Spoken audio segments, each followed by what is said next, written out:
वैसे कि और एक क्वेश्चन हम भैया से पूछेंगे ஆனால் இன்றைக்கி ஆதி திருச்சபையில் ஆதி நாட்களில் ஊழியக்காரங்கள்லாம் விசுவாசித்து எந்த மனுஷனையும் சாராமல் விசுவாசித்து தேவனே அவங்க நடத்தி அப்படிப்பட்ட ஒரு வாழ்க்கை வாழ்ந்திருக்கிறத வேதத்தில் பார்க்குறோம். ஆனால் இன்றைக்கி ஊழியக்காரங்க பயப்படுறாங்க. யாரையாவது சார்ந்து இல்லைன்னா ஏதாவது வேலை செய்யலை அப்படின்னா நான் பசியோட பட்டினியோட என் குடும்பத்தோட அசிங்கப்பட வேண்டியிருக்கும்னு சொல்லிட்டு அவங்க ஏதோ ஒரு மனிதனையோ வேலையோ சார்ந்து கொள்ளுகிறத பார்க்குறோம். அன்னைக்கு விசுவாசத்தை கனப்படுத்தி ஆண்டவர் அவங்கள நடத்துனது போல் இன்றைக்கி நடத்துகிறாங்களா? உங்கள் வாழ்க்கையில் நீங்கள் எப்படி வாழ்றீங்க? मैं आपसे एक क्वेश्चन पूछना चाहता हूँ. प्रेरितों के दिनों में और पुराना नियम में बाइबल में लिखा है प्रभु का दास लोग प्रभु के ऊपर विश्वास करके जीवन जी रहे थे और किसी मनुष्य के ऊपर नहीं तो किसी काम के ऊपर उन्होंने भरोसा नहीं रखते थे. वो फुल टाइम सेवकाई कर रहे थे. बाइबल में लिखा है परमेश्वर ने उनको विश्वास को दे करके उनको संभालें और चलाएं. उनको एलिया के बारे में भी लिखा है कौवा ने उनको जंगल में भी खाना खिलाया. लेकिन आज का दिनों में वो सेवक लोग ऐसा सोचते हैं कि अगर एक संस्था के साथ नहीं तो किसी मनुष्य के साथ में नहीं रहूँगा तो खाना पीने के लिए मैं क्या करूँगा करके अविश्वास करके जीवन जी रहे हैं. आप इसके बारे में आज का दिनों में प्रभु कैसे संभालेंगे? आज का दिनों में भी वैसे विश्वास करके जीवन जी सकते हैं क्या? आपका जीवन में आप कैसे जीवन जी रहे हैं उसके बारे में आप इनको समझाइए. என்னுடைய பெயர் ராஜசேகர்.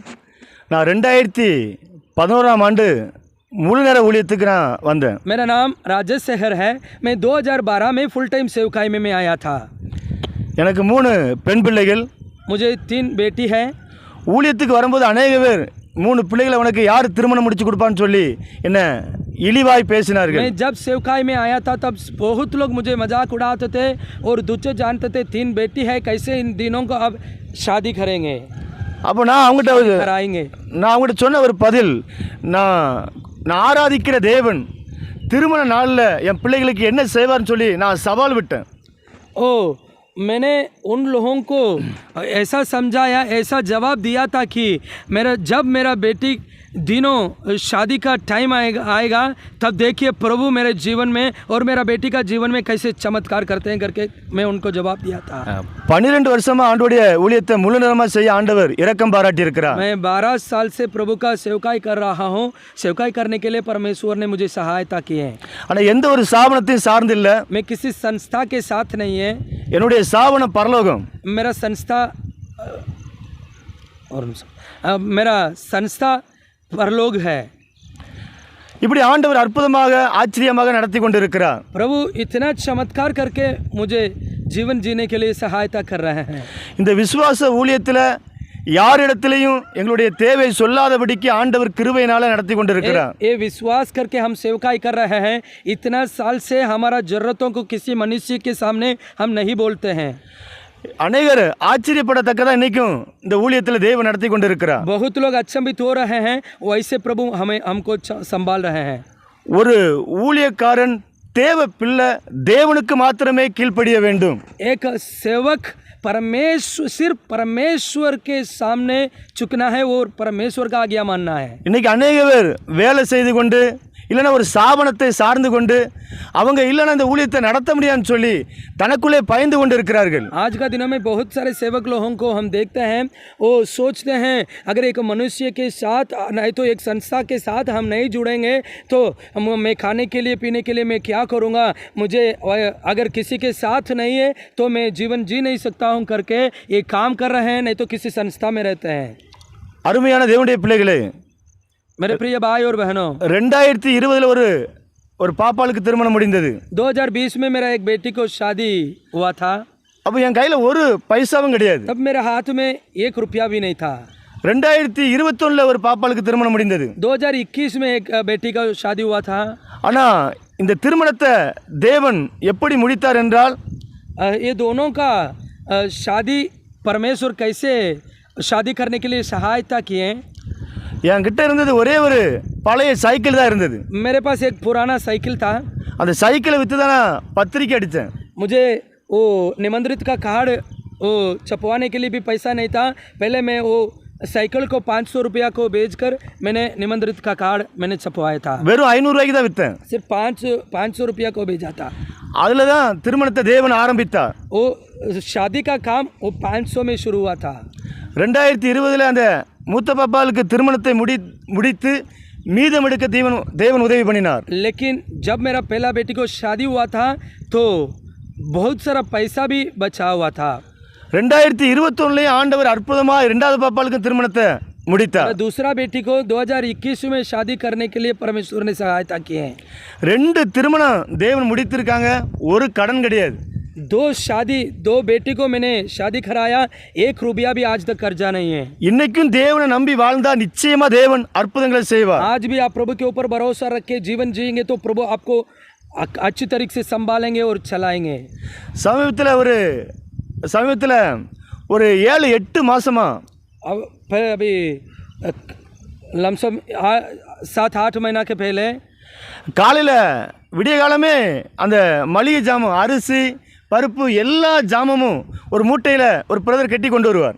महीना के पहले एक मतलब जितने सारे सामान मेरा घर के लिए चाहिए वो एक भैया ने एक बोरा में बांध करके मेरा घर लाते थे।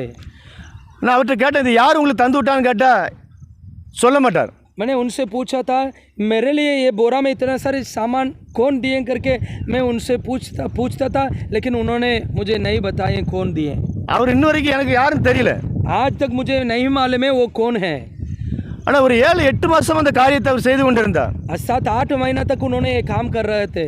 இப்படி என்னுடைய வாழ்க்கையில் பல அற்புதங்களை தேவன் செய்திருக்கிறார். ऐसा मेरे जीवन में बोल सकते हैं परमेश्वर ने बहुत सारा चमत्कार किए हैं। ஒரு முறை என்னுடைய வண்டியில் பெட்ரோல் இல்லாமல் இருந்தது. एक बार मेरा 2 व्हीलर में पेट्रोल नहीं था, வரும்போது ஆஃப் ஆயிட்டு. मैंने आ रहा था तो बंद हो गया। நான் ஒரு 1/2 லிட்டர் தண்ணி டப்பா அந்த முன்ன இருக்கிற கவரில் வச்சுருந்தேன். मैंने आधा लीटर पानी का बॉटल मेरा गाड़ी के सामने रखा था। டேங்கை திறந்து உள்ளே ஊற்றி நான் அடித்து வீட்டுக்கு வண்டியை ஸ்டார்ட் பண்ணி வந்துட்டேன். मैंने वो पानी को पेट्रोल टंकी में डाला और मैंने चालू किया, गाड़ी चालू हो गया, मैं घर पहुंच गया। தேவன் இன்னைக்கு அற்புதம் செய்கிறார். आज भी प्रभु चमत्कार करने वाले हैं। இப்படி என்னுடைய வாழ்க்கையில் நிறைய அற்புதங்களை தேவன் செய்திருக்கிறார். ऐसा बहुत सारा गवाहियां मैं बता सकता हूँ। இயேசுவை நம்பும்போது ஒருபோதும் அவர் கைவிட மாட்டார். अगर आप यीशु मसीह के ऊपर भरोसा रखेंगे किसी कार्य में कभी भी प्रभु आपको हाथ नहीं छोड़ेंगे। இந்த இயேசுவை நம்பி நீங்க தைரியமா செயல்படலாம். इस प्रभु यीशु के ऊपर भरोसा करके आप जरूर काम कर सकते हैं। அவர் இன்னைக்கு ஜீவனுள்ள தேவனா இருக்கிறார். आज भी यीशु जीवित परमेश्वर है। சமீபத்தில் ஒரு 2012 ஆண்டு நினைக்கிறேன், मैं सोच रहा हूँ 2012 में அப்போ ஏண்டவன ஒரு சின்ன சைக்கிள் தான் வச்சிருந்தேன். मैं एक छोटा सा एक साइकिल था मेरे पास। ஒரு பிரதர் எனக்கு ஃபோன் பண்ணார். एक भैया ने मुझे फ़ोन किए, இந்த இடத்துக்கு வாங்க அப்படின்னார். एक जगह में मुझे बुलाए। நான் அந்த இடத்துக்கு கடந்து போகும்போது उसी जगह में मैंने जिस जगह में वो बुलाए थे वहाँ गया था। मैंने அவருடைய பைக்கு சாவியை ஏண்ட தந்துட்டு उनका गाड़ी का 2 व्हीलर का चाबी मेरे हाथ में दिए। இதை உங்கள் ஊழியத்துக்கு நீங்கள் வச்சுக்கங்க, ये आप सेवकाई करने के लिए आप इस्तेमाल कीजिए करके मेरे हाथों में दे दिए। ஏண்ட அந்த பைக்கு சாவியை தந்துட்டு அவர் நடந்து போய் விட்டார். मेरे हाथ में उनका 2 व्हीलर का चाबी दे करके उन्होंने पैदल चले गए।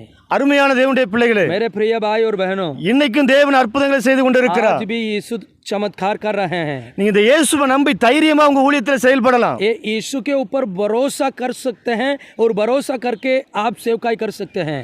ஒன்றுமில்லாத இடத்துல இருந்து ஒன்று உருவாக்குற தேவன், और जिस जहाँ में कुछ भी नहीं है वहाँ से प्रभु उत्पन्न करने वाले परमेश्वर। இன்னைக்கு ஒரு பிள்ளையை திருமணம் முடிச்சு கொடுத்தாலே பல லட்சங்கள் கடன் வருகிறது. आज एक बेटी को शादी करना है तो बहुत लाख रुपया खर्चा हो रहा है। 2 பிள்ளைகளை 2 வருஷத்துல திருமணம் முடித்து கொடுத்து 2 साल में 2 बेटी को मैंने शादी कराया, ஒரு கடன் இல்லாம 1 रुपया भी कर्जा नहीं है। இன்னைக்கு தேவன் சமாதானத்தோடு நடத்தி கொண்டிருக்கிறார். शांति से हमको चलाते हैं। விசுவாசிக்கிறவன் பதறான், जो विश्वास करते हैं वो डरते नहीं है।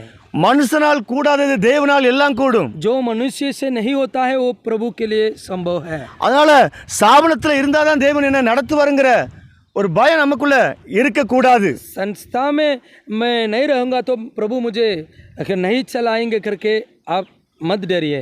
வேலையை விட்டா என் குடும்பத்தை யார் நடத்துவான்னு சொல்லி பயம் நமக்குள்ள வரக்கூடாது. अगर फुल टाइम सेवकाई करने के लिए ये काम को मैं छोड़ दूंगा तो मेरे परिवार के लोग क्या करेंगे करके मत सोचिए। प्रभु जीवित है, आपको चलाएंगे। தேவன் உங்களை அழைத்திருந்தால் நிச்சயமா நடத்துவார். इस सेवकाई के लिए अगर प्रभु आपको बुलाए तो जरूर आपको संभालेंगे।